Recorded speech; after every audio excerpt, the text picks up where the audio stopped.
Hallelujah! Praise the lord. యోహాను సువార్త 14:23లో ఒక మాట వ్రాయబడి ఉందండి. యేసు నన్ను ప్రేమించిన యెడల వాడు నా మాట గైకొనును. అప్పుడు నా తండ్రి వానిని ప్రేమించును. మేము వాని యొద్దకు వచ్చి వాని యొద్ద నివాసము చేతుము.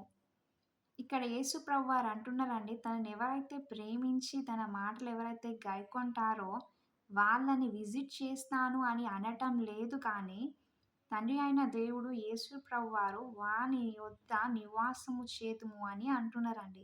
How will that happen? ఇది ఎలా జరుగుతది అనంటే, ఇదే యోహాను సువార్త 14:16లో మనం చూసినట్లయితే, నేను తండ్రిని వేడుకొందును, మీ యొద్ద ఎల్లప్పుడూ నుండుటకై ఆయన వేరొక ఆదరణకర్తను అనగా సత్యస్వరూపియగు ఆత్మను మీకనుగ్రహించును. ఇక్కడ ఆదరణకర్త, సత్యస్వరూపియగు ఆత్మ అంటే పరిశుద్ధాత్మ తండ్రి అండి. హోలీ స్పిరిట్. అంటే ఆ మాటలకు అర్థము హోలీ స్పిరిట్ మనతో నివాసము చేస్తదని అర్థమండి. అవర్ గాడ్ ఈస్ 3 ఇన్ 1 అండి.